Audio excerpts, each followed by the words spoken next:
Thank you, Mr. Chairman. Congratulations to the nominees. Thanks for being here. Mr. Mungy, if I could just start with you, I just want to make sure I understood your answers to my colleagues, including Senator Cruz.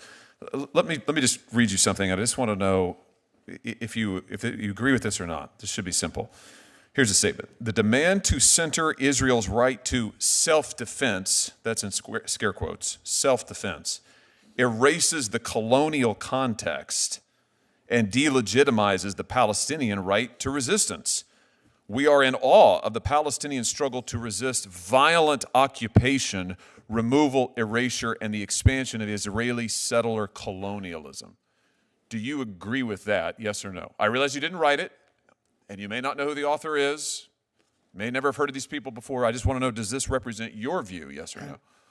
Senator, any attempt to justify what happened on October 7th, I have absolutely no... Well, that's not the context here. This is talking about any discussion of Israel's right to self-defense erases the colonial context. It's calling Israel a colonial state. So could we just answer my question? Do you agree with this, yes or no? Senator, I don't claim to be an expert on the Middle East. I don't have the historic or regional expertise. Sounds like a maybe. That's a maybe? Maybe you agree? Can No. we get a yes or a no? Each say this is a policy question or a question for foreign experts. Wait, that's what I don't understand. By the way, this was written by the director of the center you sat on the board of, that you advised. This is the director, not some random professor, the director, who published it in an open letter. So when you say it's a policy, what's the policy about calling Israel a violent settler colonialist state? Why is that a policy question? Senator, that is not a statement that I had any involvement with. Okay, good. So would you condemn it then? You say this does not represent your views. Senator, I have no basis as a judicial nominee to cast views on the Middle East or what does or does not happen there. This is what you're not answering my question. I'm asking you whether this individual who said that Israel was a violent settler colonial state, I'm just trying to get you to say, do you agree with that or not? And I've asked you now 4 different times, 4 different ways. You're not answering me. Why is that? Why can't you just say, no, I don't agree with this? Let's try again. Yeah. Do you agree with this statement, yes or no? Senator, in order to agree or disagree with any statement, I need to have a sufficient factual background to assess it. So in other words, you can't say whether or not Israel is a violent colonial state. You think that's a difficult question? Oh, God. That is not an issue with which I have any expertise. Is the Holocaust also a difficult question? Does that need context? No. Is that a policy question? I am quite happy to address the Holocaust, Senator. Why aren't you happy to address this then? Why is it that an individual in the center that you directed who calls Israel a violent colonialist state, those are racist comments, why can't you condemn that? I don't understand it. You won't answer my questions, you won't answer Senator Cruz's questions, you wouldn't answer Senator Kennedy's questions. I don't understand why this is complicated. Senator, I'm Pakistani. I didn't grow up in the Middle East. I didn't either. I didn't either, but that doesn't mean that I can't say that somebody who says that a Jewish state is a violent colonialist enterprise is wrong. This isn't a policy question, it's a moral question. This is a moral issue.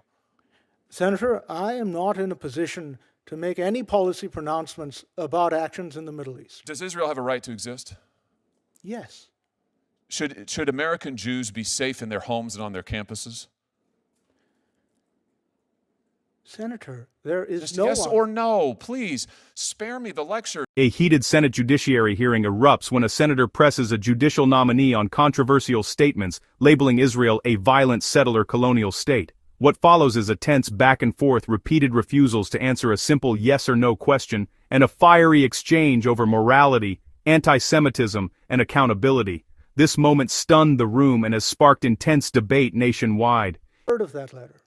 How is that possible? What did you do on this board for all these years? This was years before you left it. It's an advisory board that met once a year to talk about academic research. Do you not think it's relevant to the setting in the academy that Jewish students might feel unsafe when they have a tenured professor who's the director of a center saying that Israel is a violent colonialist state? Do you think that may not have an effect on the educational environment? Senator, I abhor. But you didn't care to look into it? May I respond? But I've heard your answers, and they're all move over here, look over here. You're not answering any of my questions.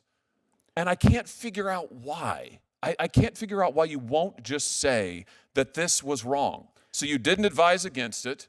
You didn't condemn it. You didn't look into the center's activities. Do you regret that? Do you regret not at the time taking a moral stand against these frankly racist condemnations of Jewish Americans, Jewish people in the state of Israel? Do you think it was wrong for you to be silent? Senator, I didn't know anything about it. Why didn't you? Didn't you have a moral obligation to know about a center that you sat on the board of for years, whose director was calling Jewish people colonialist, violent settlers? Do you not have a moral obligation to know and say something? That is not the function of an academic advisory board, but I abhor But it is the function of a responsible jurist and a responsible citizen.